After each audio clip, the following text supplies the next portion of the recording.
everybody. Welcome to My Worst Date. I am Cassie. I'm Keegan. And I'm Christina. Thanks for joining us this week. I have a very important, You've been buzzing over here. very big thing that I want to talk about. Okay. Because this week was very strange for me in that I want to talk about the consequences of sending nudes. Oh. Yeah. I really... Yeah. Okay. So, listeners, it's been a while since I've been single. I've been with my current partner for a little over a year now. But back when I was a single lady, a baby dater, I learned the hard way that people, once you send nudes out into the world, they're out in the world. That's right. You can't trust anybody with them. No. Not even if you have been texting for a week and you think that they're really nice. You could be extremely wrong. So this week, I get in the middle of the night, my phone just starts buzzing. Notification. It's the middle of the night, wakes me up. And it wasn't us. No. I look at it and it is just a throng of messages from somebody I went on one bad date with more than 2 years ago. Wow. I cannot understand that, first and foremost.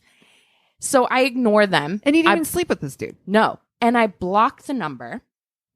Then the next day, different number, way more texts, all super explicit, very much like, so I'm like, now, if I hadn't given him those pictures of me, I would have had a field day telling this motherfucker what's what and how disgusting his behavior is. If you're going to reach out to somebody you haven't talked to in 2 years that you have one bad date for, I was so livid, but you just feel powerless because you're like, I don't know what this person is capable of. Right. Well, and we do know what part of this the problem person is that we do know what this person is capable of. Right. Because Exactly he's done some shady shit with your pictures before. Right. And Oh, so yeah. it's like you don't want to.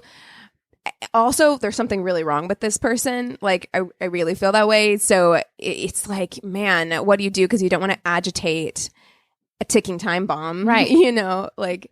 Yeah, it's really what I wanted to do was start it off, and this is kind of a serious conversation, but I really want to caution people against sending nudes of themselves, even when your head's not in it or whatever. It's just like it takes so much power away from you, and I just felt so powerless this week and so under attack. Yeah. And What triggered those memories, right? Yeah. Because you remember what happened. And so for our listeners, just a little backstory on this. This person, Christina, without naming names, by the way, as we always do everything anonymously, this person was very upset about how they felt that they were portrayed on this date, which is whatever it is. On this show. On the show. Mm-hmm. And so they decided to basically revenge porn you on Twitter by posting these pictures of you. Right. Which, first of all, is fucking illegal. Yeah. And we reported him right away. But it's like, dude, you did this thing 2 years ago. Is your memory so poor that you now think that suddenly you have a chance with... And he did something similar where he used his own account at first, and then he created more Twitter accounts. That's right. Right. Yeah. So I mean, he's unhinged, and like, but it's just that you just don't know, and I think that's kind of what you're getting at, Christina. You don't know somebody when you're texting them through the apps or even texting through the phone. Even if you're texting for like a week, 2 weeks, you do not know somebody in order to give them that kind of power over you. And like, listen, I'm somebody that is always like, do you, don't yuck anyone's yum, that sort of thing. So I hate to be the person that's like, stop sending nudes. But honestly, also wonder if this is one of our 1-star reviews that's sitting in there. Could be. I wouldn't doubt. I mean, I doubt it's Dr. TJ Fossil. No. But here's the thing. If you don't care, like if you don't care and you're just like, spread my shit all over the place, like I don't give a fuck, then that does take the power away from it. If you're just like, I don't care if you share this. You look pretty. Like, I'm like, you're fire. I mean, I saw those pictures. I was like, damn. I mean, you look good, but this ain't right. No, it's not right. No. I should be able to, if I want to, post them on an OnlyFans account, or I have ownership of that. That's my body. But when you send nudes to somebody that you barely knew, you are giving that ownership away. And that's what I don't. Right. Don't and accept. So I think it's more of a like, do it at your own risk, right? Yeah. And like know that if you don't want it spread all over the place, then do not share it because you don't know anybody. If you don't care, because there are genuinely people who are just like, because I've seen a lot of conversations around that before where a guy will text or whatever and say, if you don't do XYZ, I'm going to share these all over the place. And they're like, post them. Go ahead. Like, I don't care what you do with those images. And at that point, people don't know what to do because they're like, oh, well, you know, but that only do that if you genuinely don't care because they might do it. Yeah. you know, and just be aware of that. Like, but this person, I mean, went above and beyond, also trying to contact your work. Mm-hmm. Yeah. And so know that that's also a possibility. Like, So I just also wanted to share with our listeners like advice, because we talked about things that we could do about, you know, making sure that they're not stored as a contact under your phone, that you have the texts screenshotted with the actual like phone numbers, that you're keeping all that evidence like printed out so that if you do get continued harassment, you're able to go to a police station. They also recommended, I was reading up a lot about this week, that you go to the precinct where the perpetrator lives and file the report there. So I wouldn't be able to go to like, where I live. Yeah. I'd have to think back 2 years to where this motherfucker resides. Right. Who knows? Find that precinct, and then you're supposed to report it there. But that's what everybody says to do. But yeah. So I do think that that's really important. Like, if you have him saved in your phone as like asshole, remove that. I did that once for somebody who kept contacting me. Remove that so that his actual phone number, or you know, their actual phone number shows up, right? So that you can prove like it's this number that was linked to this person in some way, and not just like. That could be anyone. Sure, you know? It says Chad, but because it could be anybody. It's hard enough to get people police to pay or anybody to pay attention to this, or believe you, or take it seriously. A lot of people like downplay like how it feels, like that sickening drop that I had in my stomach when I saw who it was, and also the very explicit, very disrespectful, intense texts. Wow, were just left me feeling like hot and sick and violated. Yeah. It's just like, and like shaky and scared. Like, what is this person capable of? If more than 2 years have gone by and this is happening, like it's scary. Yeah. And it's very sucks. scary. It's wild, dude. It's so wild. And it sucks that it's even a thing, but then also to have to, you know, if it does persist, have to then convince people that it is something that is frightening and needs to stop. You know me, like obsession is my scariest thing. Like somebody just being, and what else could it be for this person to contact you after 2 years? It's bizarre. It's so bizarre, and I think that that's one of the most frightening things about it. It was scary when they did it the first time. Right, like it was scary at that point, but. Now it's almost scarier because it's been so long. And like you think, okay, time's going to pass. He's going to move on to the next whatever. But for them to circle back like that is really scary. It's a different layer. It really does put like a whole different layer. Yeah. I also want to give a shout out to like Keep It Weird podcast, Boobies and Newbies. There's a lot of female run podcasts here in LA that when that all that shit was going down, they really had my back, and they helped. Lady Pod Squad came through. Lady Pod Squad was huge, and I'm getting teary just talking about it. It was just such solidarity to feel like that it wasn't just me on my own was so it just made me feel empowered when I had my when power taken away. Yeah. Mm-hmm. And so, yeah, I really want to give a shout out to them. But yeah, the main thing of even bringing this up is just, you know, if you're at all like sick to your stomach by thinking about those images being leaked on like Twitter or Instagram or anything like that, then don't even send them out. It doesn't fit into your 5-year plan. Yeah, exactly. yeah. I mean, and I would go so far as to say, even if that's how you feel about it, because again, like there are people who do not care. Right. If that is how you feel about it, don't even share them with somebody that you're in like a relationship with, because you don't know how that could end. Right. And That's right. you know, sometimes you think that you're in something good that's going to last forever. Right. Like, I definitely sent things and took videos and did things with like my ex-boyfriend, and thank God I don't think that he has them anymore. And I actually don't think that he would share them, but he hates my guts now. So like you think you're in something when you're in that like real lovey-dovey space that like you feel very safe, but like lots of relationships end badly. You know, we just watched War of the Roses. Okay. Like sometimes things start out really well and they end with you dead on a chandelier. Okay. So spoiler alert. Well, Chris and I have been together for 16 years married. Been together longer. But happy anniversary, by the way. Thank you. We, I've been married him 16 years and I still would never send him like pictures of me nude. Well, honey, we live together, first of all. So, yeah, he can see you. See Just, the real hey, come into thing. the bedroom. There you go. Exactly. You can touch boobies in here. Yeah. Or you can look at them on your phone, and that sounds silly. Yeah. But I mean, it's not that I don't trust Chris.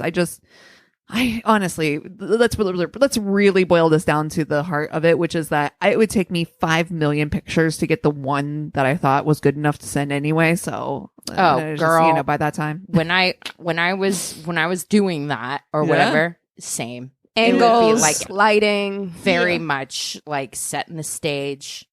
Oh yeah, and also, you know, in this day and age of OnlyFans, I'm like, yeah, pay me.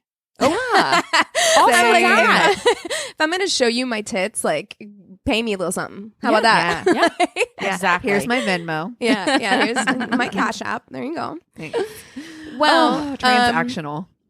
Cassie and I just got back from Vegas. Yeah, we did. We went to Vegas in part for your anniversary, and also because Anthony really wanted to go see Tom Segura was performing in Vegas, and so we went to go see that show. And it got me thinking that I don't know if we have ever, maybe we have, fuck, marry, killed comedians. Oh. Because we were listening to we went and saw Tom Segura, and then we were listening to a lot of comedy on the way back. Patton Oswalt has a new special. I watched it. You know, like, so I've just been in a real comedy headspace. Yeah. Oh, yeah, and we talked about Bo Burnham. Exactly. Like, there's so much, like, I feel like it's very much like comedy is making a comeback as things reopen and everything. So I'm like, maybe we should fuck, marry, kill some comedians. What do you think? All right. Let me think of. I know who I want. I'm just trying to think of his name. Chris Rock is so hot and so fucking funny, dude. and so funny. God, he's so fucking funny, and he's actually looking better with age. Like he's getting like salt and pepper. I'm like, oh shit. Oh yeah. He looks great. Yeah, I think I'm gonna go with Chris Rock. It's the first like hot comedian that came into my head. Okay. Although Bo Burnham is looking I'll go good. Bo Burnham. I'll throw that in the ring, sure. Yeah. I'm going John Mulaney. Okay. No. Okay. I do like me like a really dorky, suited up, skinny dude. His fucking stand up. I can listen to it 5 bazillion, and I probably have listened to it like 5 bazillion times. When he talks about fucking iced tea. And I saw him. I saw him live in Anaheim a couple years ago. Brag. And he's so funny in real life. Like I was like crying, and I was legitimately worried. Like it sounds like I'm being hyperbolic. I'm not. I couldn't breathe. Wow. Like it got to this point where I was laughing so hard where I'm like, what am I going to do if I can't catch my breath in the next like 5 seconds because I'm running out of air? And like, she just passes out. I think stand-up comedy, I am so like so in awe of people that had the bravery to stand up there by themselves. Yes. And to make somebody laugh is a really fucking difficult thing. And I just, so anybody that has the bravery to just get up there and do that. Kudos and to recover you. if you bomb. Like that's always what I think of is like, Yeah. I'm like, man, the high of having a really good night must be incredible. But the low of bombing completely I think I'd be like, okay, well, I'm done. Gonna hang out my hat now, you know? Now, I was in a sketch comedy troupe in my 20s. And sometimes, and maybe that's because it's like you're up there with other people. Yeah. But we had a sketch. And they're scripted. Yeah, they're scripted. Yeah. Well, so is a stand-up act. Well, but, sure. We had a sketch one time that we all thought was hilarious that bombed every night. Was it Team Time? It was. That was my Teen fucking Time. favorite sketch. Audience ever. hated it. How? We loved it. It was the best. And somehow that was the best fucking skit you guys ever. I think about it all the fucking time. Somehow the jokes not landing made it even more funnier. Enjoyable when it's like, okay, Taint. Shut up, Taint. I wonder if they think it's funny when like I think it really depends on the person because for me, like How's your anxiety doing, right? Right. Yeah. Like, where are you at anxiety wise? Like when we were watching that Friends reunion and Chandler was saying how like if he told a joke and the audience didn't laugh, it like destroyed him. Like for his the whole anxiety, night, you know, it destroyed him completely. And for me, it wouldn't destroy me, but like I've been not comedy shows. I've done sketch shows and then I've done a lot of comedic plays, right? And you work hard on like how you're going to deliver a line, and once you figure it out and you know that that's like the thing that hits, you do it like that way at every show, and sometimes the audience laughs and sometimes the audience doesn't laugh. And it really depends on where you're at mentally, whether or not that's going to like bother you, where you're like, what the fuck, you know? I'm the kind of person though, and I did this when I was used to be on stage. I always make a joke out of everything. And so I've definitely had times where it's like the whole fucking audience is like uproar, like laughter, super fun. And that's a high. It is a fucking high. And then you have that one joke where like one person's like, puh.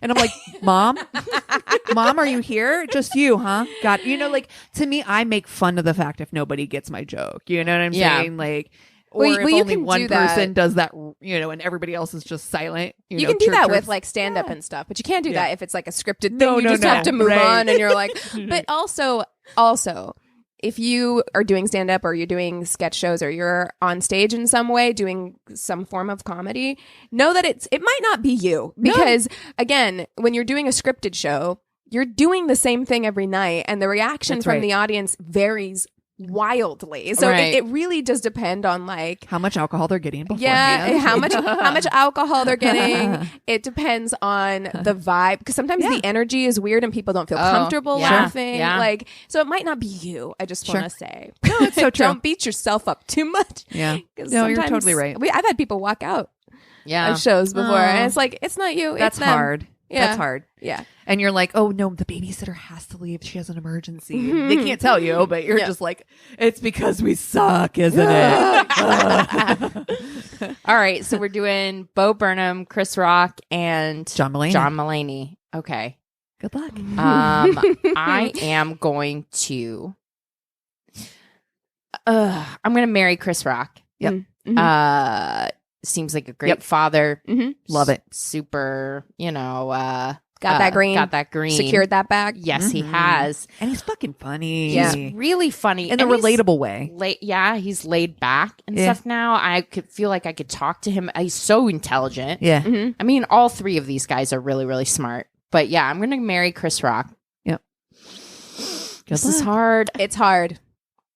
I know Bo Burnham has talked openly about struggling with massive anxiety. Yeah. And John Mulaney has talked openly about struggling with addiction. Yeah. These are two things that I have to deal with as well. So that's the reason why I chose not to marry one of them. That makes sense. Is that I feel like we would compound upon it. Yeah, It wouldn't be great. I cannot marry, as much as I would like to, I cannot marry Bo Burnham because I feel like two people with severe depression and anxiety issues can't be together. And I feel like I can't marry John Mulaney because I enjoy drinking and don't quote unquote have an issue with it. Like I don't have addiction problems. Like, Right. I can, it's a very give it or leave, take it or leave it. Yeah. But I do want to take it sometimes. Yeah. And I don't want to feel the pressure of having an influence on his Yeah. sobriety. And I feel like that's not fair. So for me, like I can't marry him. Yeah. Right. Yeah. I definitely like, But I can definitely fuck 'em. have addiction tendencies. So I really, but who do I want to spend the night with? Who do I want to spend the night with? I had to go with Bo Burnham. Damn. Okay. Yeah. I'm going to do the exact same thing. I had to go He's with gonna Bo be too Burnham. nervous to not disappoint you. Oh, I feel like Bo Burnham would be an incredible lover. I actually Yeah. think so too. And that's why I can't, because you said the word lover and that grosses me out. I want a good fucker, not a lover. I think he would give you what you need. He seems very capable of like reading the situation. He's cheeky, he's funny, he's spontaneous. Like just seems he's really, not afraid to look like really but will silly. he break out too. in song? dude. His You- songs are there's- catchy. You know what? and amazing. I don't know if I'd have a problem with it. During to be sex, honest. there's a risk. Also, I finally met somebody. Like we could also spend a lot of the night talking trash on Bezos. Oh, Yeah. yes. Here's how I feel about this. I'm going to do the same thing. I'm going to marry Chris Rock because Duh. I mean, he's a I king. mean, that's the yes. Again, when in doubt, I tend to lean towards who can I have a cookout with, and I course, can yeah. I can see Chris Rock at the grill, right? So I'm like, Dude, we're gonna you know his outdoor barbecue is oh yeah, he Fire. spent some cash on Yeah. like the perfect outdoor with the setup. pool. yeah, it's Yeah. got the keg, the pool, the jacuzzi. you know. There's the outdoor bar set up Yes. with the stools and everything. Yes. Yes, everyone is coming over. Yes. Everyone, Yes. because he also knows Everyone. everyone because he's been in the Yes. industry for Yes. a million years. Oh, so the friend gonna have group so would much fun. benefit immensely from yeah. one of us being married Oh, to Chris please. Rock. Yeah. Yes. I'm sorry. I mean, I think I'd have to tell Anthony, like, look, I have to take And one I for think the he team. would- I think that he would be okay with it. Honestly. Yeah, I I'd be feel like, look- I feel like Tony would be very upset. I think Yeah. he'd be like, "Oh, I'm really heartbroken," but at the same time, he'd be like, "But Like, I get it. understand." I get it because like this is You an had to do opportunity it. for us all. Yes. All right. And Yeah. like sometimes somebody has to fall on their sword. And Yeah. if it's me, it's me. Okay. Yeah. So And I think in this group, it would be you. If I'm going to be honest.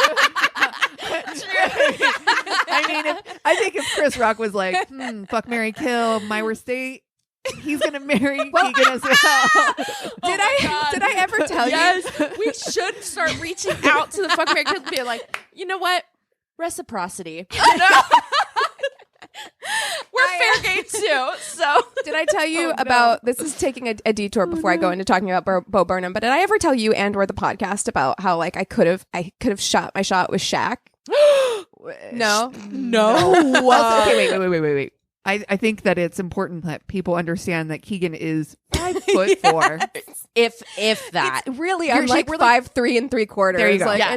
I'm pretty short. And Shaq and is tiny. massive. over 7 feet Oh yeah. tall. Oh yes, I know because so when I was in film school, this is hilarious as well. How cool was this thigh that you met with your eyes?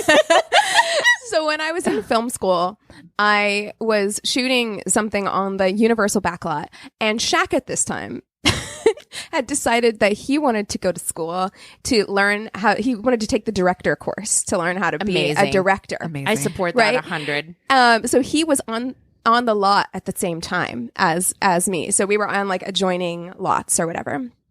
And so he went up to one of the guys in my class and was talking about me. And was just like, shit. was like, like that. If you want to get with anyone, you should get with like that girl or like whatever.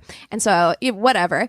Then later on, I was at school doing something. His like assistant Oh my god! came up to me and said, Shaq has requested to have you in his final film, like the film that he wants to make. Oh my God. I couldn't do it because it was the same night No. as my final showcase for school, like my final like showcase. So I couldn't do it. I had to turn it down. Oh, Fuck school. And God then, damn. and then he ended up dating a girl who looked quite a lot like me and was like my same height. So he has a type, I think. Oh shit! I have two things to say about this story. Number one, if Shaq was a director, I absolutely have to see the films that Shaq has directed. I could have been in one immediately, if not sooner. Number two, the thing that comes to mind is I was just thinking through, if you're 7 foot whatever for Shaq and you're 5'3", I don't think you would have to even squat to give a blowjob. No.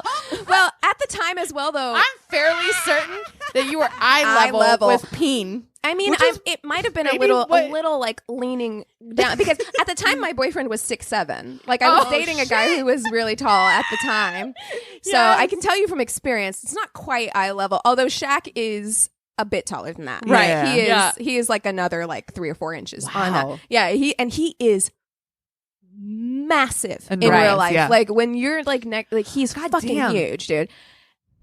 He would break. You literally, I'm actually concerned. I'm glad that it didn't work out. I was concerned about his because I don't know that you'd be alive today. I'll show you a picture of his girlfriend, or I don't know if they're still together, but the girlfriend that he had shortly after that. And yeah, I mean, she's not very tall. And I was thinking the same thing. I was just like, man, that doesn't science. I feel like that math doesn't work to me. Yeah. Wow. Okay. Well, anyway, that was a fun little side trip. I can't believe I didn't hear this. That was the best. That was good. All right. But okay. So I think Bo Burnham in this special particularly, like he should always have a beard and long hair. I think it's hot on him. Is so hot on him. Yeah. A little scruff. And he's also tall as shit. He's like 6'3" or something. He's really tall. Mm-hmm. He's too young for me, but I'd cougar the hell out of him. We're the same age. We're both 1990 babies. Mm-hmm. He's the reason why I would fuck Bo Burnham is because like we're gonna he's so smart that I'm just smart. Like we are going to fucking talk all night and then it's gonna lead to like the best. Oh like, yeah, the best because you're gonna have that mind fucking. Yeah. You know what I mean? Yeah. When you're so intellectually turned on, like your orgasms when you're with somebody that like mentally you're on connected with like, to the moon. Yeah. So I feel like that would be great. Yeah. Right? You know what I mean? However, one, can you handle that level of like analyzing everything all the time? No. All the time. I'm already like that. I'm like that already. Yeah. So I'm like, I feel like it would be great for like a night, you know, and then maybe maintain a good friendship for, you know, but not in a marriage. And then also, again, I'm like, man, what if we're both in a depressive episode at the same time? Ooh, yeah. And I'm like, you got to have somebody who's like, somebody's got to be the cheerleader. You got to have a Chris Rock to pull you out of that shit. That's why you have an Anthony. Yeah. And John Mulaney, I fucking love him. I already said I think he's one of the funniest comedians. I think he is so smart. What am I thinking? He is best friends with Bill Hader. Oh shit. Oh my god, I have to change everything. mine. I have to change mine. It does. I have to fuck my way to Bill Hader. I have to fuck John Mulaney. You're like, I have to do it. I have to. Yeah. Oh, that's so hard. Oh yeah. It is hard. Because then will Bill Hader want to fuck me if I fucked his friend? I don't know. And you know what, though? I bet you Bo Burnham could introduce you as much as to Bill Hader as well. He knows everybody. Yeah, and I feel like he'd be like, you know what? You were a good lay. I'm going to like introduce you to my good friend Bill. Yeah. Yeah. Have you met Bill Hader? Have you met my friend Bill? But guys don't care about that as much as we do. I think women think about that way fucking more. I don't know. Yeah, I mean, I would tend to agree. Like, it's probably more that way, but I don't know entirely. But male listeners, let us know. Like, would you hook up with or date your Chris friend's to me one night stand? I mean, because I've never fucked any of his friends, but if it's a one night stand, I feel like that's not the same as like someone you were in a relationship with. Right. That's right. Okay. That's okay. Yeah. But like I said, I think that John Mulaney is so fucking funny. I actually think he's very attractive too. Like I think that and I think he's very smart. This is nothing about like. It's just a hard choice. It's just a hard choice. I feel like you're really like, you're like John. No, it's not yeah, me. it's Or not you, it's me. Yeah, I'm yeah, sorry. 100%. Look, Like, really letting him down if I soft. meet you in person, I will deny this entire conversation ever took place. But You're like, this is not Keegan. yeah, I don't know who that person was. It's a don't know deep her. fake. They used my voice. But yeah, I mean that's all it is. I think that he's fucking great and lovely. Yeah. You cannot use that K word. You're like, I cannot use that No, K I'm word. not using Nope. it. Like, I'm absolutely not. No. All right. So you have to marry. I mean, Chris Rock the is only who you choice. marry. Yeah. I mean, yeah. he's beautiful. Oh my gosh, He's so fucking hilarious. So hot. You're right. You're going to have the best time with him. We're going to have so much fucking fun. Like the best times. Even when we're upset with each other, it's still going to be fun. Like we're going to have fun. Yeah. It's just going to be the most fun relationship. I also feel like he squashes arguments pretty quickly. Yeah. Like, like you're mad at I'm each kinda other that way for too. like a day. I'm a squasher. And then like, yeah. Oh, whatever. Mhm. Here's how I felt about it. Here's why So I am felt I. this way. Yeah. Totally. Yeah. I am going to fuck John Mulaney Mhm. without question. I feel like that's the right choice for you. I love that journey for you. Oh, I love that journey for myself. I am very excited. Once I fuck him, I am going to get my good friend Christina to meet Bill Hader. There it is. There it is. There's where it is. That's where it is. That'll work. That'll work. Yeah. Yes. And John Mulaney is to me very fucking sexy. He's hot. Like Yeah. I'm gonna say it. It's gonna be a hot take in this crowd, but Bo Burnham does not hold a candle to that. No, I get that. For me. I understand that, it's too. It's a different type. It's a different you know? type. Yeah. Yeah, but and John Mulaney, like, no argument for me. I Yeah. think John Mulaney is hot. I love a Yeah. man in a suit. Oof. Me too. I also love somebody who, like myself, likes to hide their pain with comedy, and I feel like very relatable with that. Yeah, Like, you guys would form a deep friendship. Yeah. Oh, Yeah. All we would do would be text each other jokes about how miserable our life is, but also make it hilarious. Yes. Yeah. Oh God, yes. Yeah. Oh, I love this. I love this for me. Yeah. Because here's the thing. As much as I like Bo Burnham, his comedy is too inside baseball for me. You know what I mean? Like it's too real. Like it's Oh, like, I see. you know what I'm saying? Like, okay, like I like the way that John Mulaney makes fun of himself, where Bo Burnham is like, you see a little bit of that hurt Yeah. filter through. Oh, that's And I what think that's what I love. like. Yeah. And I I'm want- so vulnerable. I want that vulnerability. I don't like I'm like, that. oh, you sweet I want- baby bird. I can come to fix me. you.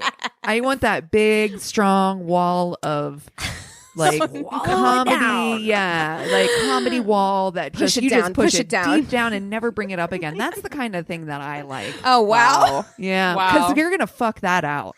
This is so Am I funny wrong? because You're gonna fuck that out. this is extremely problematic for on completely different ends of the on spectrum. every Oh, yeah. level. Like, because it's We're just horrible like people. It's like either bury it deep Yeah.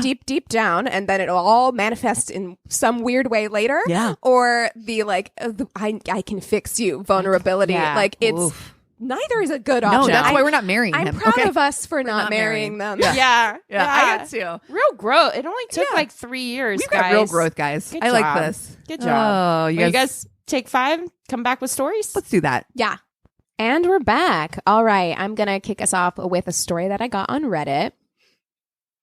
I met someone on Match roughly 20 years ago, and we had an absolutely adorable, lively email exchange for several weeks. I was traveling for work, and he was taking his comps for his PhD, so we couldn't meet sooner.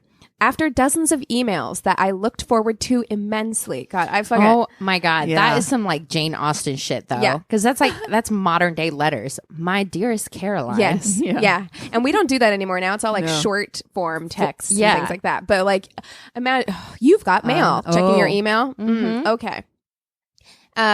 We met for coffee to celebrate that he was officially ABD. I don't know what that means. Minutes after we meet, he's very nervous and sweaty. As a fellow introvert, I just assume it's social awkwardness, writing it off. I give him some cheesy card from Hallmark, congratulating Aw. him on getting through his comps.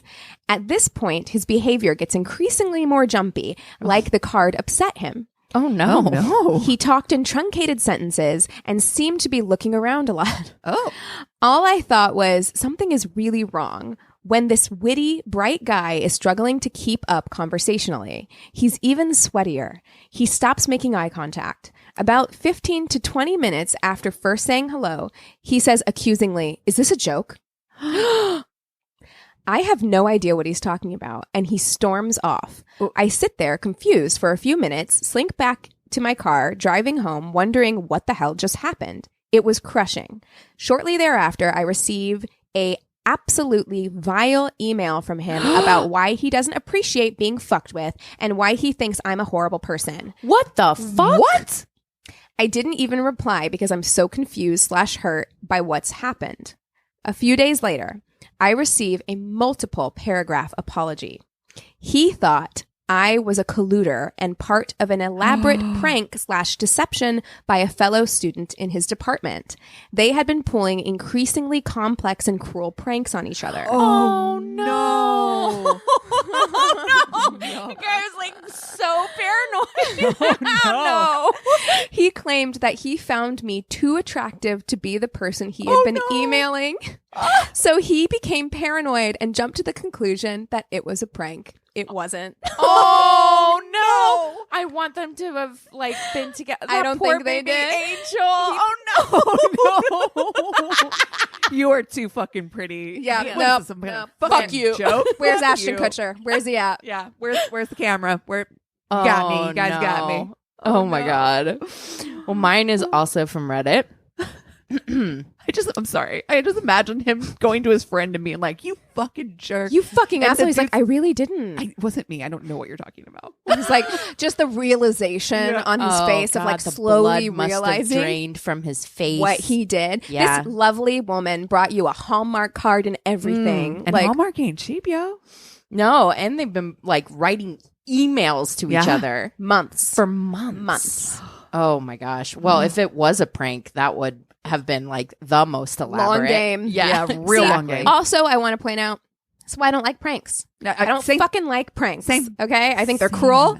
I think Yeah. they're mean. I don't think it's funny. Nope. Yeah. Okay. This is my Gina from Jersey story. Okay. It was 1994. And I was working a 3 to 11 p.m. shift converting microfilm to digital. Amazing. The new girl asked me if I wanted to do anything after work. Her name was Gina. Gina from Jersey. She was amazingly attractive train wreck. Oh, no. Oh no. People like to talk about red flags. Well, if Gina was a country, her flag would be a hurricane warning flag. Oh no. Jesus. Damn. But I was 19 and my brain capacity drew 95% of its operating power from my penis. yeah. What incredible writing. Just beautiful. Track. Poetry. Oh my God. Well, I mean, we're all Yeah. 19. Like I personally do not have a penis, but I drew about 95% of my operating power from. How many red The flags machine. did we ignore? Oh, exactly. It's kind of more of a pink, right? Call that a pink. Yeah. So batten down the hatches and let's prepare for a storm.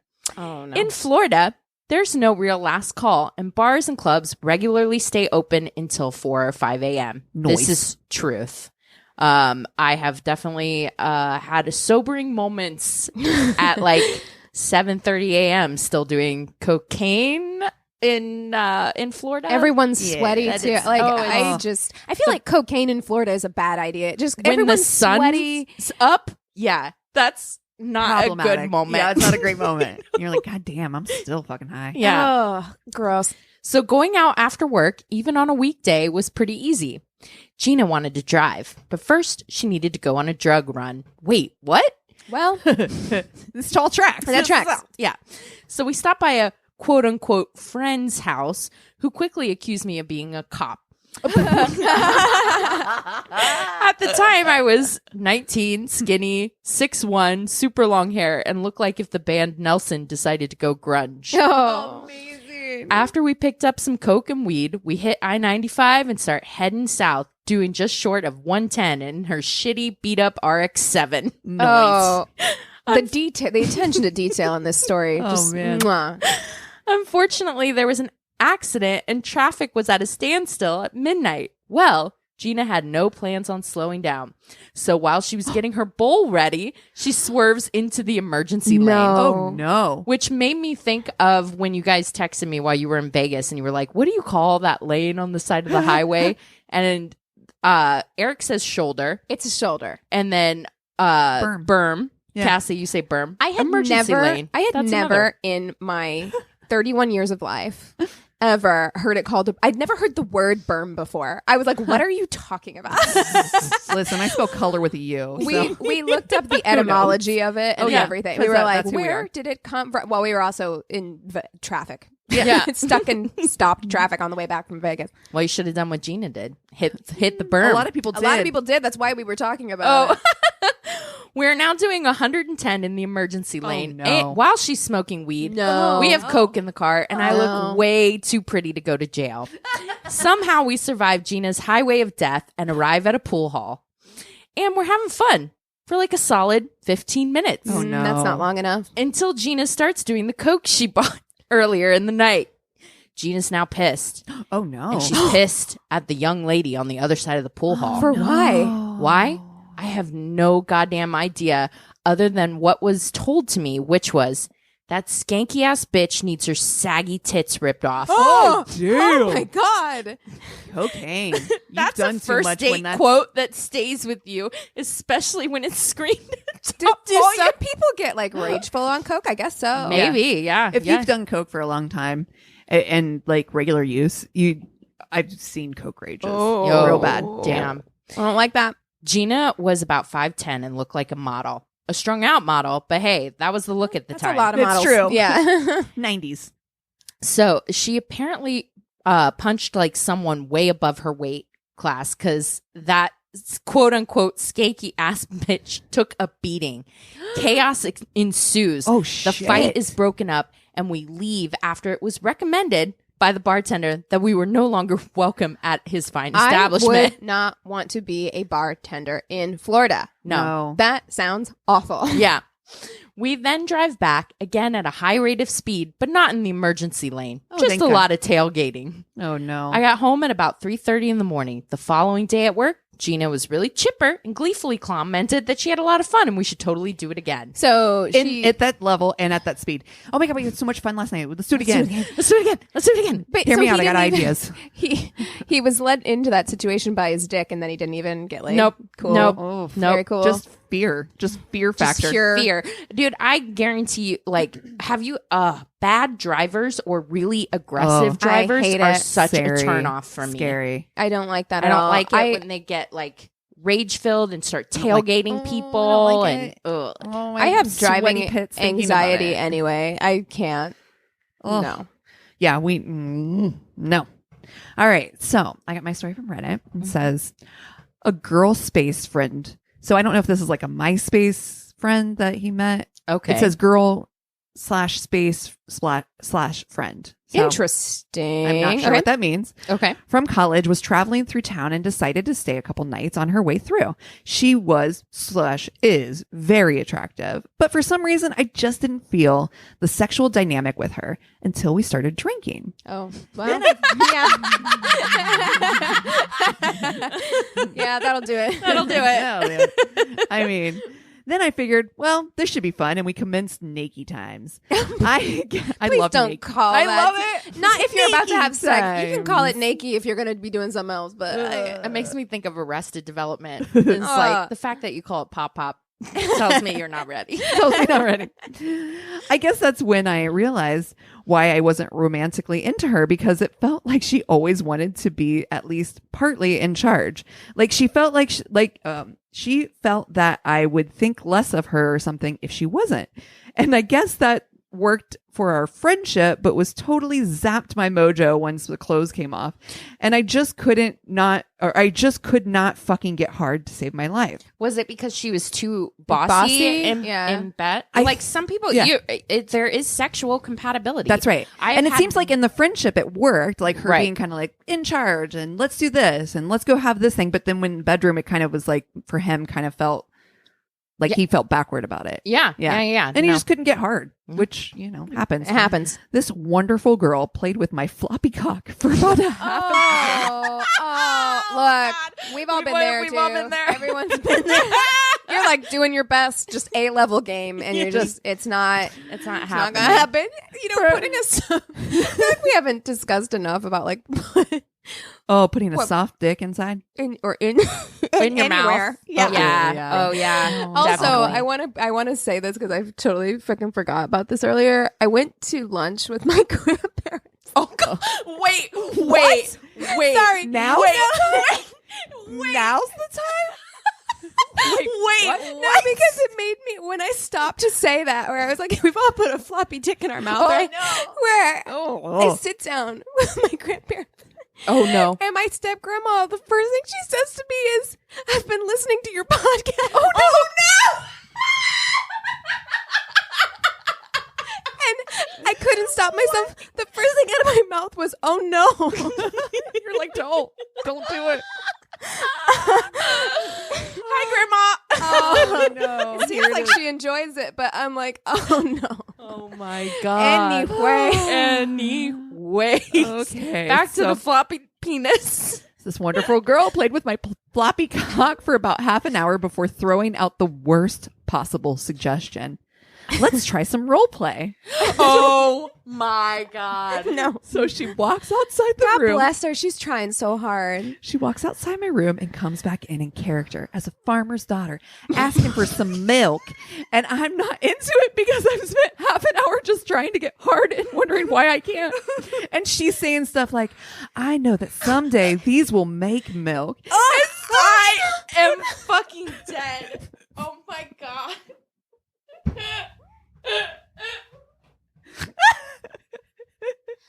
No. I cannot wait to tell Eric about this story. So you're like milking him like it's like a cow's no, udder. no, Disgusting. I know. She's talking about herself. She says, I know that some days these will make milk. And Oh. touched her beautiful breast. No, that's not good either. And I just couldn't fucking do it. It was the worst. And I think back sometimes and wish that I'd just straight up just taken her and thrown her onto the mattress and been more forceful while checking in to make sure that she was giving consent, of course, because I think that's what we both wanted. But we were both too shy to make it happen. Oh, Angel. My God. That is, I am like hot right now. That was so funny. Also brave. I mean, Can just you imagine coming in with no, that? Like, no. well, hi. I'm the farmer's daughter. Absolutely. Have you guys done role play before? Not like that. Usually, No. I do love to talk dirty. I like dirty talk. I've Yeah. never really done like role play though. No, I couldn't. My head would be like, "Are you?" I would struggle to keep a straight face, I think, Yes. for some stuff. No, I don't think I could do. I really. I'm a naughty schoolgirl. That's the thing. I don't think that I can suspend my. I'm just No. like I just feel awkward. It's weird. about role playing. I mean, it's great And for some also- people. Some people Right. love it, but And then also, it's like, wait, are you? Is this the only way this works? Because you're thinking I'm somebody else, and then you Right. get into your head about that shit, and Yeah. then you know, Yeah. oh, God. No, big fan of the dirty talk, but yeah, I know playing someday these- farmer's daughters not and, on my list. And also, I feel like that's kind of like a specific thing that people would like to my initial thought would not be to be like, someday my boobies will make milk. Like, I'm like, that might be someone's thing. Not to Yeah. shame it. I'm just No, saying listen, it's a bold it's thing. definitely somebody's thing. It's a bold thing to come out the gate with, is all I'm saying. If you don't know, if you're not sure. Right. He's like, I cannot. No. Hi, Grandma. What if I? Oh my God! Please What if do I not title- do it, Christina? Don't do it. Yes, I saw it. do it. I saw it come across Do your face it. where you were like, I think I'm gonna do it. Yeah, you should. Please don't do it. Oh, hello, Grandma. I mean, you can if you want to, because it is kind of funny. But like, and look, if she's already listened, she knows. By the way, she thinks that the 1-star merch was a great idea. Aw. Yay. Thanks, Grandma. All right. She probably does not appreciate us calling her grandma. Yeah, especially considering she's- she's not old enough probably to be our grandma. Yeah, she's not. She's yeah. Anyway, okay. All right. So I was going to do a story that was suggested by a listener, and I still will do that story at some point, but it was just very intense. It's a heavy hitter story. So I'm going to wait. Okay. I'm going to do it later when I'm feeling more like ready to do it. But I just wanted to let that person know, Stacy, I saw your suggestion in our email and I will do that story at some point. So instead, I am going to be talking about Tracie Andrews and Lee Harvey. Now, this is a pretty famous story in the UK. Okay. I feel like it's less famous here. I'd heard this story before, but that's only because I'm a weirdo who went down a complete like true crime rabbit hole. Did Bailey Sarian do this one? I don't think so. I didn't see it. It sounds familiar. Because I did look up, I did watch a YouTube video from a woman named Danielle Christie. Okay. Who does kind of a similar thing. She does her makeup and talks about true crime stories, and she's from the UK. Oh. And then I watched, yeah, her accent's great. She's beautiful too. Is Bailey's new podcast launch? It is. Yet too? It is. Yeah, I can't. I'm meant to subscribe to it. I haven't listened to it yet, but I love Bailey Sarian. Yeah. And then I watched a episode of a like it's on a YouTube channel called Dangerous Case, but it's they took some other show, some like UK crime show. Okay. So, okay. Tracie Andrews was born on the 9th of April, 1969. Day before my birthday. I knew it. I was like, day before Cassie's birthday. She's an Aries. So keep that in mind as we go through the story. Oh, no. This isn't going to pan out well for whoever she's with. She's from this small village called Alverchurch, which is just outside of Birmingham in the UK. And there's not a lot about like her childhood really, but her parents did divorce at a young age, and it said that this really deeply affected Tracie as she grew up and into her adulthood. So it's just like abandonment issues.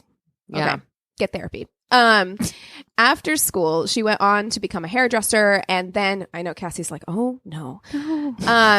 And then she worked as a barmaid for a while but her ultimate dream was to become a model. She even went and had, and you can find them and look at them, she had the most 90s model headshots taken for her portfolio. Oh, honey. Right? Where it's just like, here's you serious. And then here's you, looking sultry. And then here's you with like the most share mine like, with you? Yes. Glamour shots. Yeah. They're not glamour shots. They're just straight up like, these are going to be my headshots when I move to Hollywood. Yes. That's definitely where she was going. She was like, I'm going to move to London and I'm going to have an amazing modeling career. Let me guess, she didn't. She did not. No, okay. I didn't either. When spoiler alert. Yet. That's right. Yeah. Live your dreams. Okay. When Tracie was 22, she gave birth to a daughter who she named Carla with her boyfriend at the time, Andy. Andy and Tracie had been together for about 4 years when Carla was born, but the relationship fell apart shortly thereafter. And when Andy was later asked why he broke things off with Tracie, he said that it was because Tracie, who had always been a little bit of a hothead, was growing increasingly more volatile, and that she was really fast to get like aggressive and violent over the smallest disagreements. So they would like have an argument and it would just escalate super quickly, and he just couldn't take it anymore. So he's like, for the sake of our relationship, and maintaining a relationship for our daughter, I think we need to break up, So fast forward a couple of years, Tracie is now 25 and she meets a 23-year-old man named Lee Harvey at a local nightclub in Birmingham. Now, Lee and Tracie hit it off instantly. It's like that instant connection. They're both like, you're hot, I'm hot, let's do this. You know what I mean? Mm-hmm. Lee was born on September 20th, 1971. I think that makes him a Virgo, in Birmingham. And his childhood is different from Tracie's. It seems pretty uneventful. He has a really good relationship with his parents. There's no major trauma or anything that I could find in his past. And he's very close with his sister as well. And he has a daughter as well from a previous relationship named Danielle. And by all accounts, he's a really devoted father. He's very like happy and content with his life. He's like, I don't feel like we need to leave Birmingham. He is a bus driver, which he loves being a bus driver. He's like feeling good, Do you, boo? Yeah. And the two bond pretty quickly over the fact that they're both single parents with daughters. So that night, they end up spending the night together. And then from there, things move very, very fast. They're seeing each other basically every day, spending all day together. They introduce their daughters to each other. They go on like play dates with their daughters like pretty much immediately. And within 4 months, he moves into Tracie's house. 4 months. Yeah. So Christina's like, we don't have to talk about that. 4 months with kids is a lot different than 4 months with single. You're just by yourself. You know, that's a big difference. And Lee is 23, which I feel like that's a moving in. That's fast. Okay. Now that I think about it, Chris probably moved in within that timeline too. What's wrong with both of you? I know. And look at me giving all that 40-year-old side eye. Yeah, tisk. Yeah. I am no better. However, okay. When Lee introduced Tracie to his parents, they disliked her right away. Instantly, they were like, which that could be anything. Like some parents can't be pleased, right? Like, right. But they told Lee that they thought that she was arrogant and full of herself and controlling, and they just didn't think that this relationship was going to last. She sounds like an Aries. So they were like, don't. As an Aries, I say this. They were like, don't, dive in all the way. Now, as we often see in cases like this, they loved hard and they fought hard. And basically from the jump, the two fought constantly. They were always fighting. They would fight about anything. They would fight about everything. But one main source of their arguments was Lee's relationship with anyone he dated previously. Like any ex would set Tracie off. But specifically his relationship with his daughter's mother, Anita. So there had been nothing romantic going on between Lee and Anita, but they are mature adults who had an agreement to remain civil and do their best to co-parent for the sake of their daughter. Right. And Tracie did not like that. She thought Lee and Anita were too close, and she wanted Lee to essentially break off contact with, which he couldn't do. Is impossible. They're co-parenting. Yeah, for obvious reasons. And you knew that going in. Right. Yeah. And a lot of people note the fact that Tracie was basically really insecure. Like that's really what it is. Like all this bravado and arrogance and stuff. Like it's just masking a lot of insecurity. And her abandonment issues. Yeah. Which is leading to a lot of jealousy. Even though Lee thought the request to cut off his relationship with Anita was ridiculous, at the same time, he didn't like the fact that Tracie still was like hanging out with Andy, the father of her child, and he would constantly accuse Tracie of still having feelings for Andy, and so this would just cause more and more fights. So just an immature relationship, like not a lot of trust in this relationship anyway.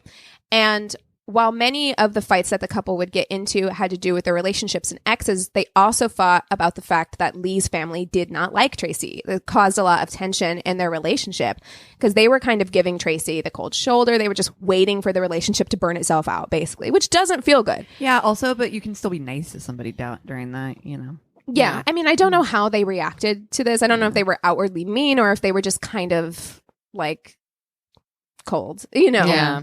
And so she would start fights with Lee about this, which is not going to help matters. If you want his family to like you, picking a fight about it is not the way to do it. But on more than one occasion during the couple's fights, things would escalate to the point where Lee would actually move out of the house for periods and then move back in with his parents, which of course only made the parents not like Tracie, because, you know, and this would happen over and over. This cycle continued for quite a while. They would fight, Lee would move out, they would make up, Lee would move back in, and the whole thing would begin over again. And each time the fights would escalate in intensity and violence.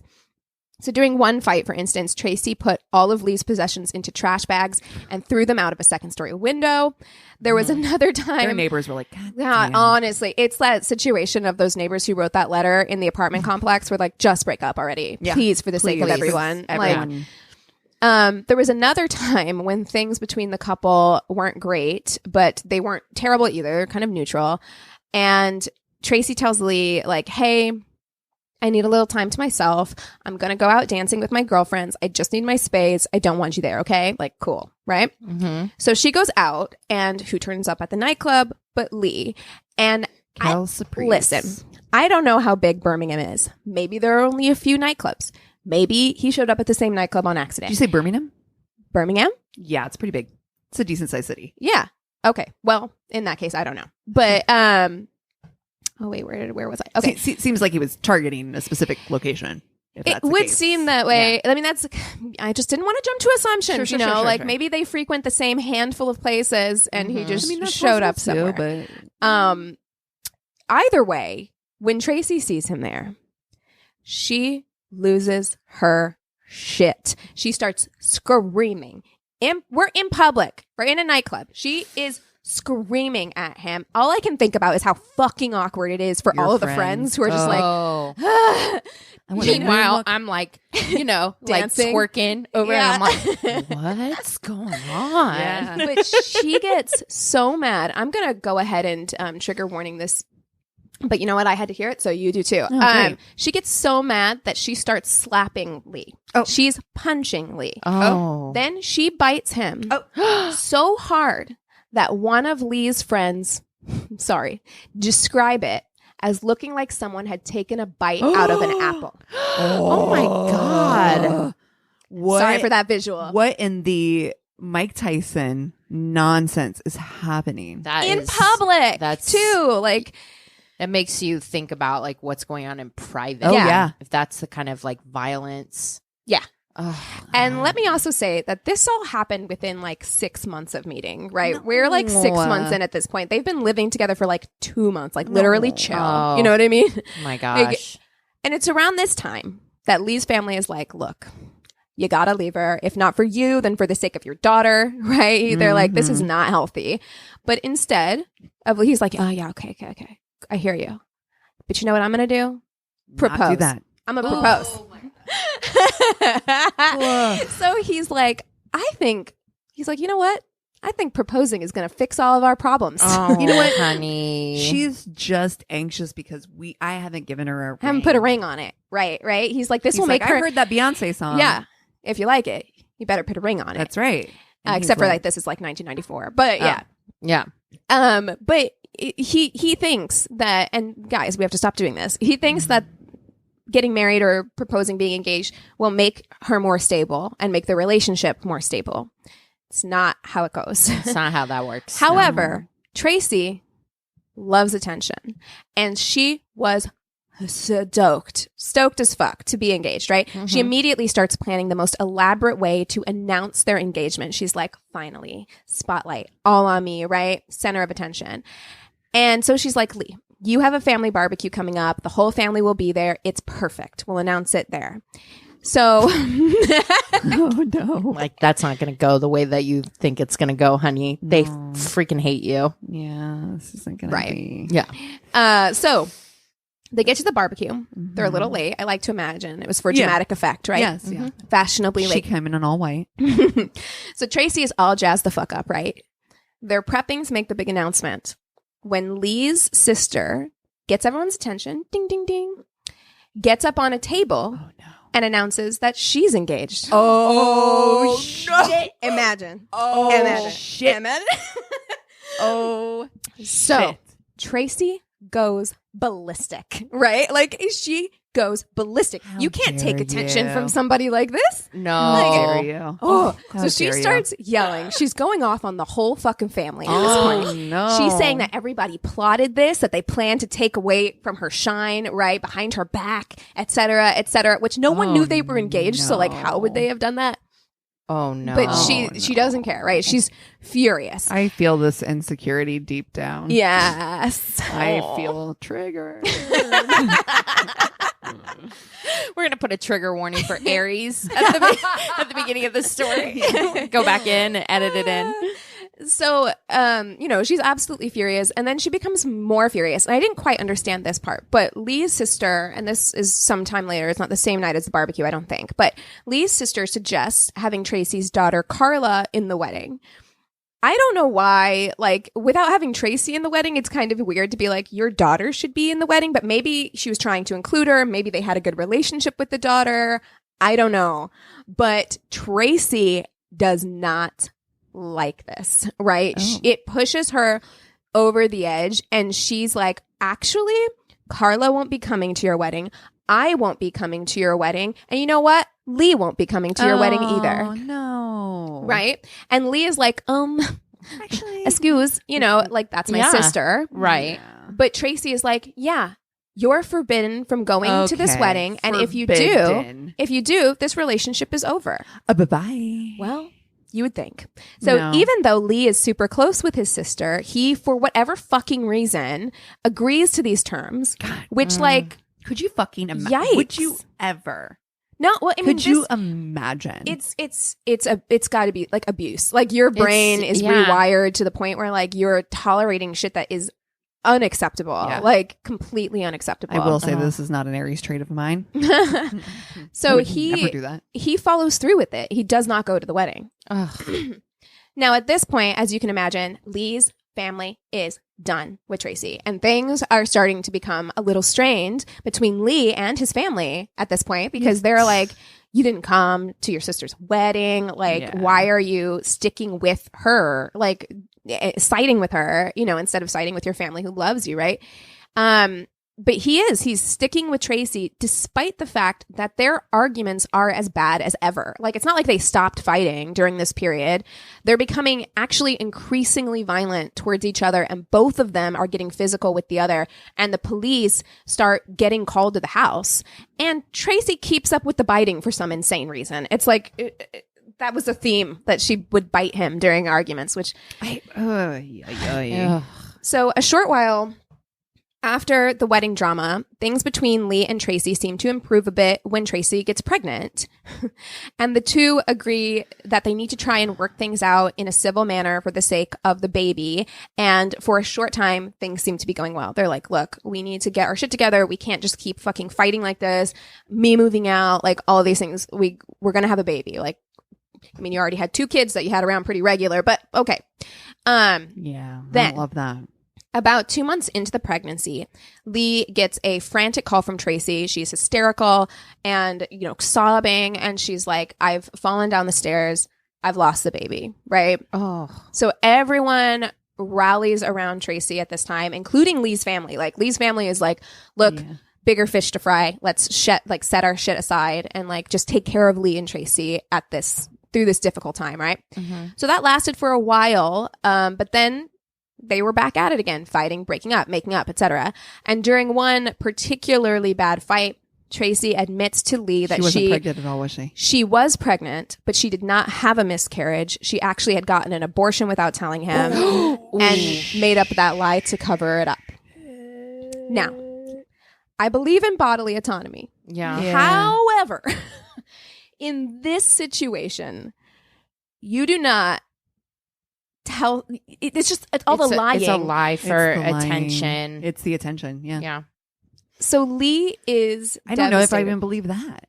I mean, who knows? Because she could have just been saying it to hurt him. Like maybe she never was, but that's what she said to him, was that she was pregnant. She didn't have a miscarriage. She'd gotten an abortion. So she doesn't play consequences. No, she does not. No. So Lee is devastated, and I can imagine that his family is at the end of their rope at this point, and even Tracie's mom is like, yo, like maybe y'all should break up, right? Like Tracie's mom is like, oh, I don't think this is good. No, it doesn't feel healthy. But again, Lee chooses to not end the relationship and to stick by Tracie, which, wow.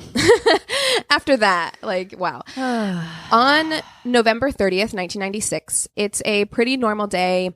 Tracie takes the girls, Carla and Danielle, out for the day. And at the end of the day, Lee offers to take his daughter back to her mom's. It's pretty reasonable. Like, she's got to go home. Someone's got to take her, right?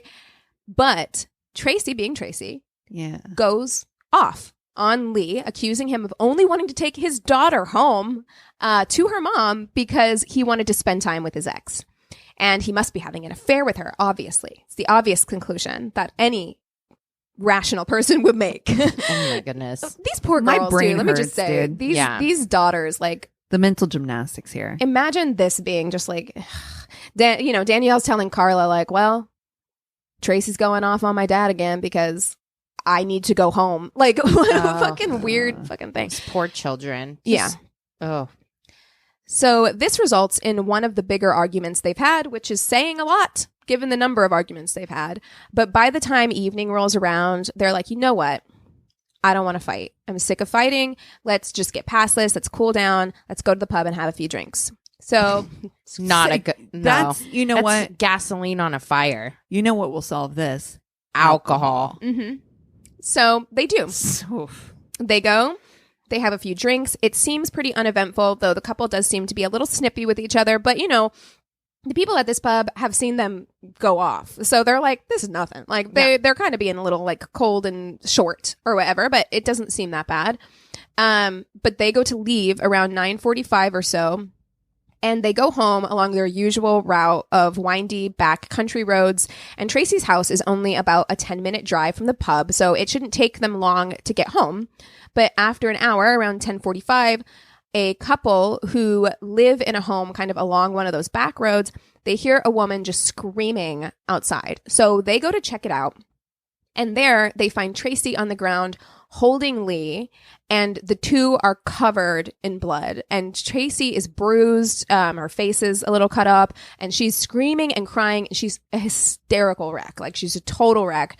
And she's shouting at them to call an ambulance. And when the ambulance and police arrive to the scene shortly thereafter, they pronounce Lee dead. And Tracie, upon hearing the news, when they tell her, you know, like, Lee's dead, she freaks out. She's crying.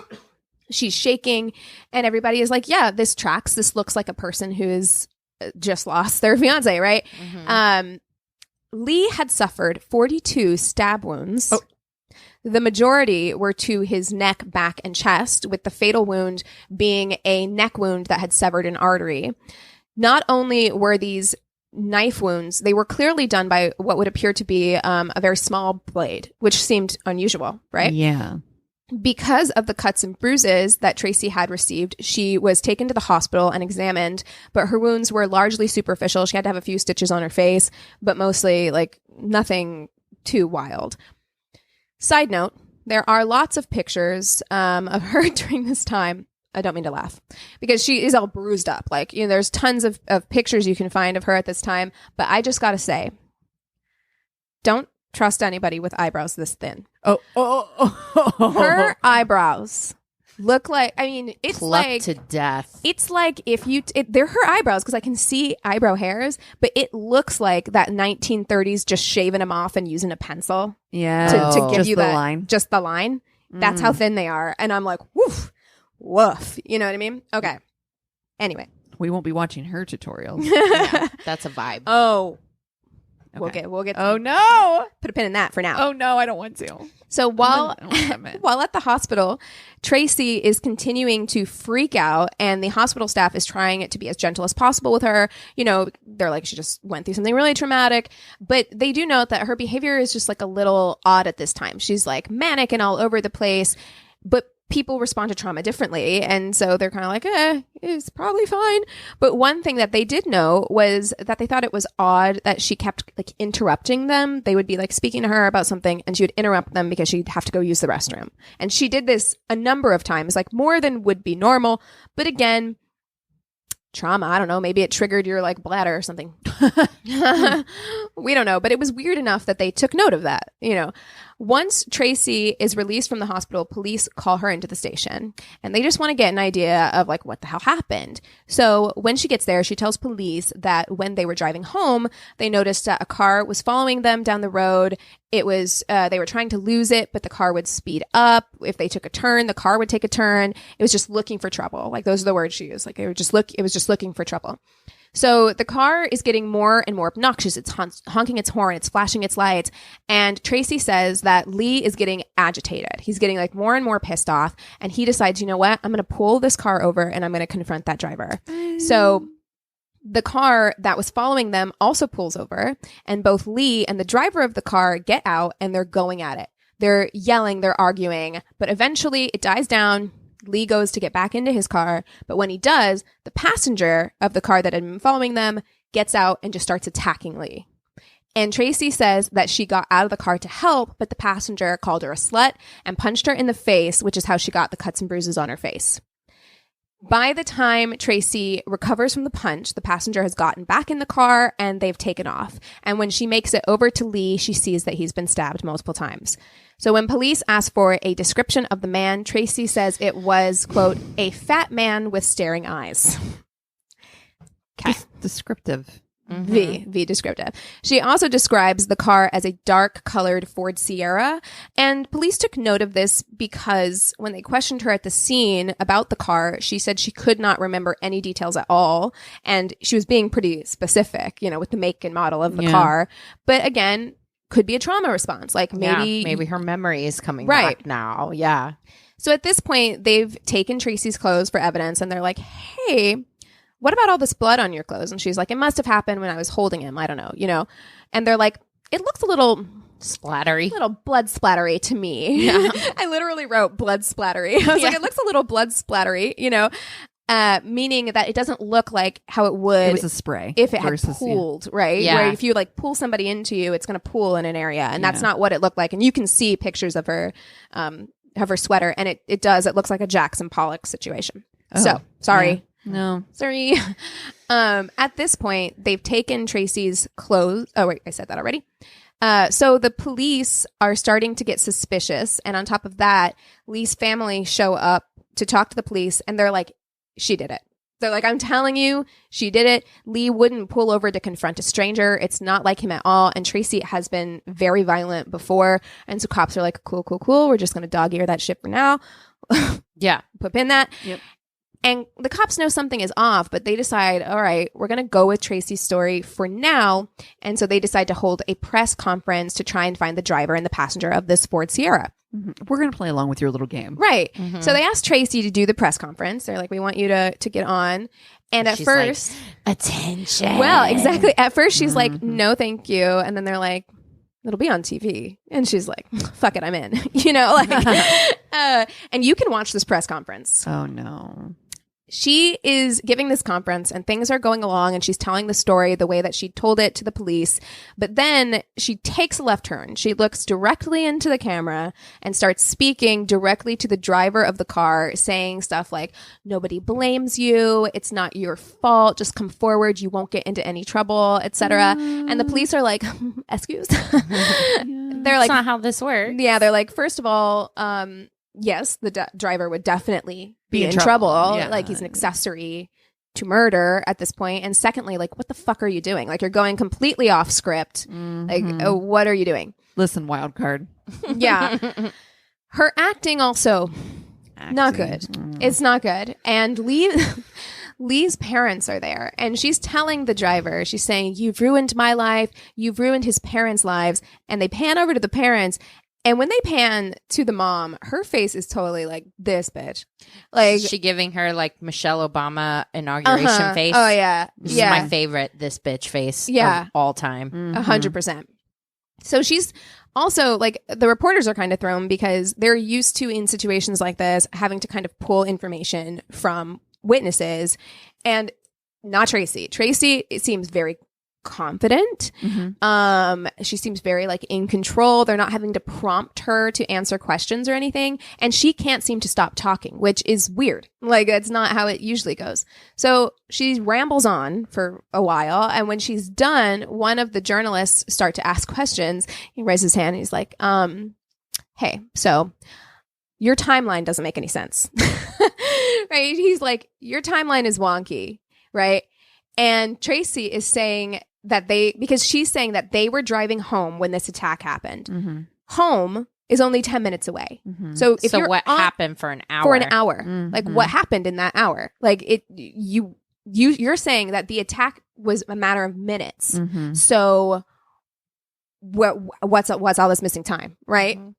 Tracie freezes. She has no idea how to answer. It almost feels like she had rehearsed the rest of this, and she really didn't expect anybody to question her about anything. So now she's real, like, weird and fidgety and like just sketchy, right? And distraught. She acts like she's like too distraught to answer the question, right? And so police end the press conference. And after this, Tracie attempts suicide by overdose. She writes a suicide letter to her daughter, basically saying that she couldn't live without Lee, which, as a child, like, yeah, okay, fuck you, how mom. Fucking piss. Fuck you, mom. That kind of trauma, like, I'm sorry, I'm your kid, and I'm not enough of a reason To say, sorry, furious. Yeah. So she's like, I can't live without Lee. And so she took a handful of pills, but she was found and rushed to the hospital where her stomach was pumped. So she survived. While she's in the hospital, a couple who had seen Tracie on TV come forward and they're like, yeah, we were driving behind them that night and we recognize Lee's car. It was kind of a unique car and there was no one else on that road. And they showed a picture of the road. It's one of those very narrow country roads, like the kind where you'd almost have to pull over to let someone pass if they were coming the other way. So you would know if like there was another car, right? And they also said that they'd seen Lee and Tracie having some kind of argument and that Lee was driving erratically, like, you know, like he was having an argument while he was driving. And then another witness came forward and said, yeah, I heard two people arguing around the time of the attack, but it was definitely two people and it was definitely a man and a woman. It wasn't, there weren't like a bunch of different voices. It wasn't like men shouting at each other. So at this point, the evidence is stacking up against Tracie. So on September 7th, which is like 9 months later, but okay. She's still in the hospital. They go and arrest her for the murder of Lee. So she's released on bail and allowed to go home, but the media loses their fucking minds. Now, tabloids everywhere are bad, but the press in the UK, lost their shit because also this woman had gone on TV, right? So everyone saw it too. Everyone knew who she was. She'd gone on TV. She told this elaborate story. And so then to find out that like she'd been arrested, people went insane. Now, for a normal person, if this was happening to you, you might go home, shut the doors and windows. That's right. You're fucking not going anywhere. You don't want to be followed around by a bunch of paparazzis. Not Tracie. Not Tracie. She's going out. Instacart from here on out. Tracie is partying. She is just gobbling up that attention, right? She's going out. Okay? Being followed around by everyone.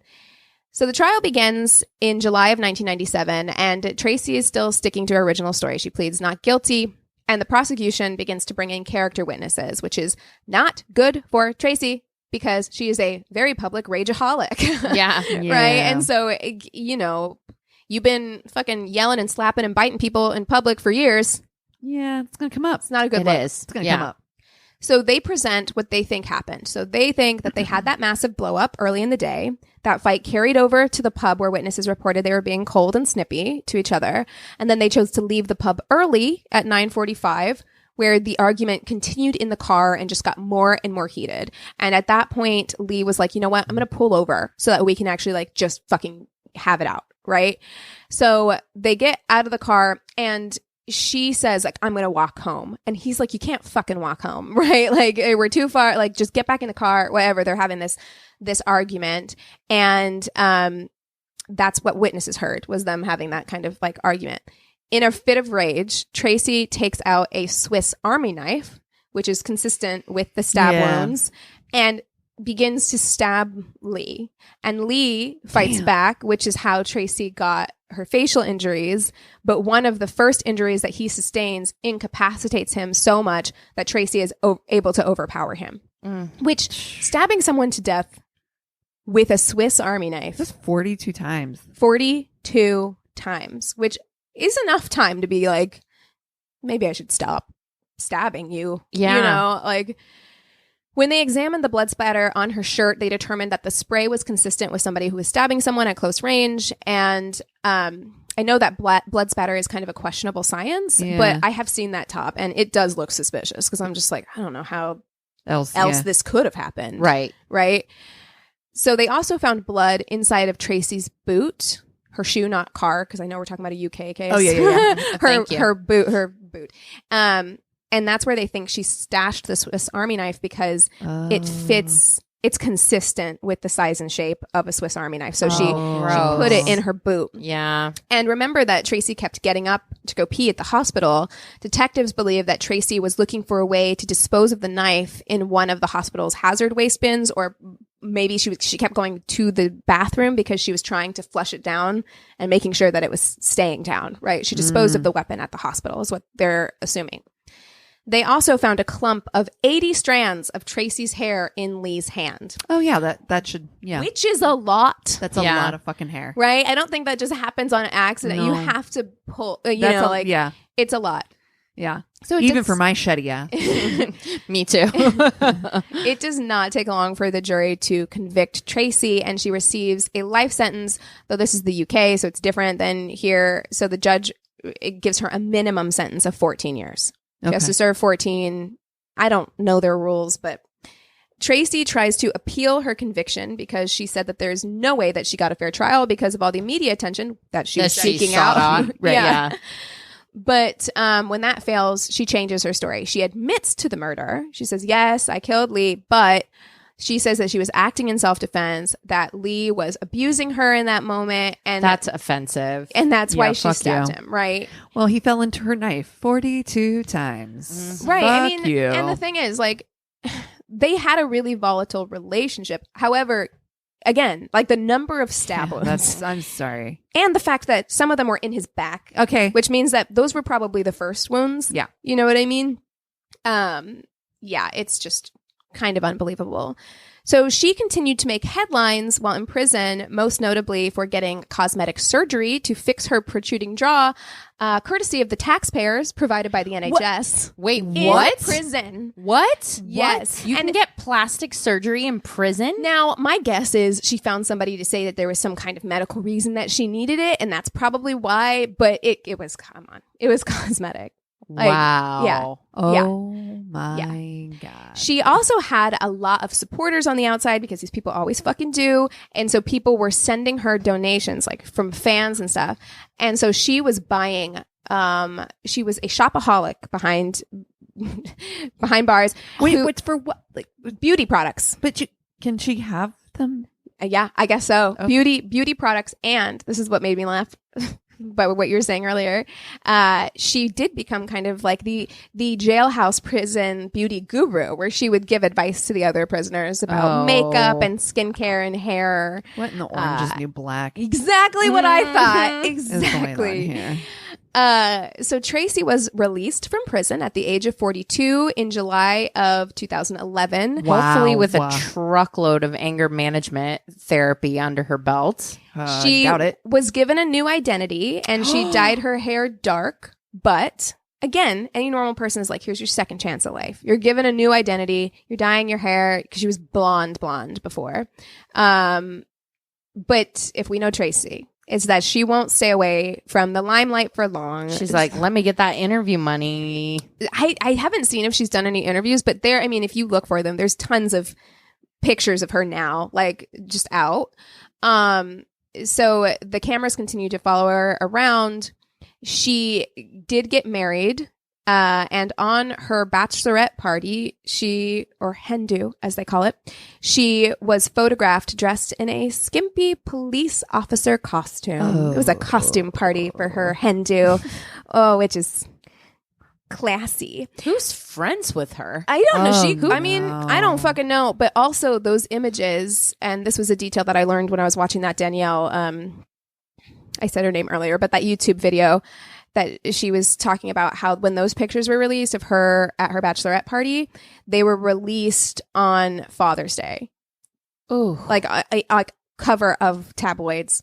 that's gross. Which, if I was Lee's daughter, like on Father's Day, you have to see this bitch. Like, wow. Anyway, that's her story. I did see something about that, and I believe it was like a YouTube deep dive back in the day. But yeah, I remember seeing.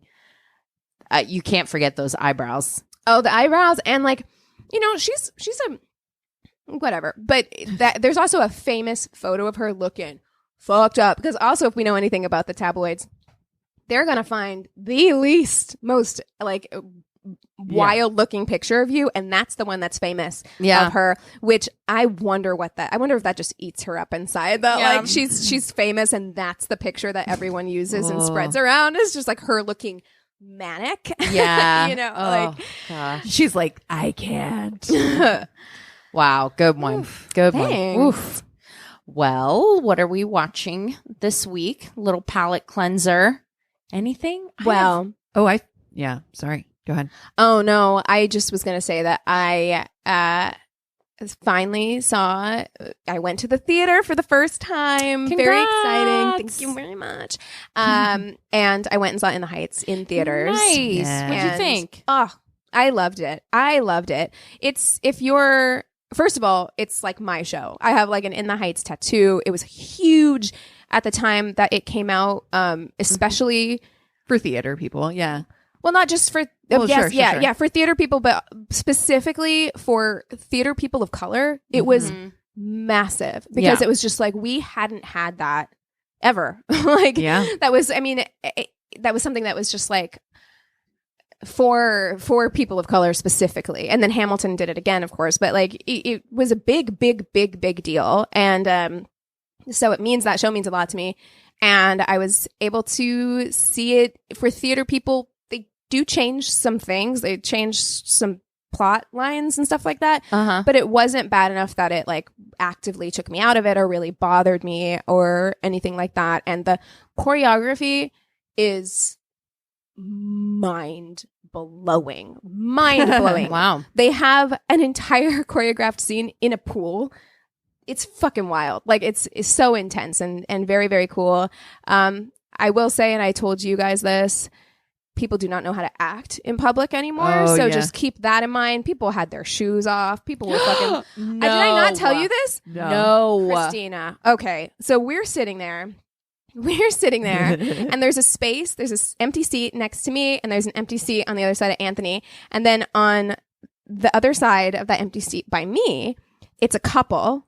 And the second they sit down, she is basically straddling him. Like she's got her legs up and like over him. Like they're on a love seat in their living room. Like her ass is just fully facing me because of the way she's sitting. It's like, okay. And then on the other side of Anthony, this woman just kicks her fucking shoes off, just disgusting. bare feet, like up on the disgusting. back on the up on the seat in front of her. Oh like, no, just her bare ass feet. You guys, things are opening up.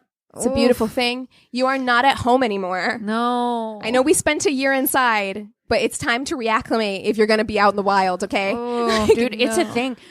The last like month really here in LA, like I just got so used to like traffic being manageable and stuff. But it's just like people have forgotten how to drive. Oh, yeah. And driving in LA before was already terrible. Yeah.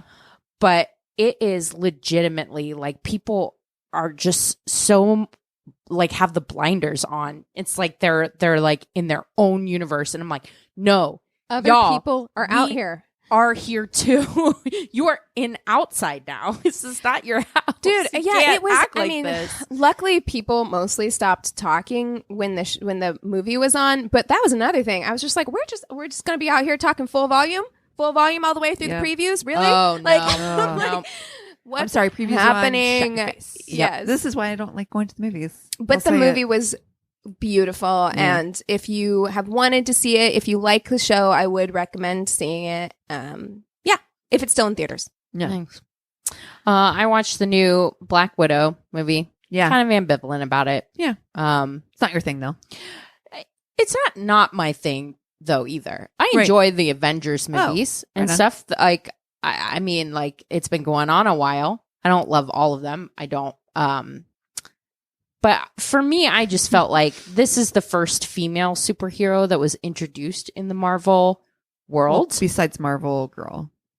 No, in the movies. In the movies, Black Widow was the very first. Right, yeah. Yes, okay. And I feel you like meant the first like lead. Yeah. Okay. I feel like her movie should have happened a lot sooner. Everybody would agree with that. A lot sooner Mm-hmm. because it just feels irrelevant at this point. And tokenized. I feel like they're just like, we're gonna throw you this bone because but Florence Pugh was very enjoyable. Yeah. I really like her. So there you go. I like her That's too. how I feel. Yeah. I think that's on the agenda for us this weekend too, is to see that. Nice. I love all things Marvel. So Mm-hmm. I have like a whole different set of glasses that I put on, which is that everything's great. This is all amazing and I love it all. You love action movies I too. super love action movies. I super love Marvel superhero movies. I grew up on X-Men. Like it's my jam. So I have like a different headset that I have like before I even go in. I'm like, I'm going to love it. It's going to be great. Nice. You know, but that's just that geeky kid I think in me. you will love it. I will because of that. Because I will. Yeah. I mean, I'm Kevin Smith when it comes to it. I'm going to love it because yay, movies, action, kid stuff. It me. Yeah. But I did finish Bosch. Oh. So good. I fucking love that show. I'm so sad it's over. It is. And our friend Joe Lorenzo, TV's Joe Lorenzo. TV's Joe Lorenzo was in it this season, so that was awesome to get to see him, and it was good. Chris didn't like this final season as much. I enjoyed it. I thought it was great. I have loved that series since it came out. I like it. You know, I was almost an extra on Bosch. Really? They were like, we need extras. Like, do you want to go be an extra on Bosch? And I was like, no, because the casting person was someone who was rude to me in the past. I was like, no, go fuck yourself. No. If you need me, I'll be with Shaq. That's exactly right. Well, if you guys have stuff that we should watch, if you have stories, if you just want to reach out and say hello, go to our one-stop shop of a website. It's myworstdatepodcast.com. And we love you so much. Cheers.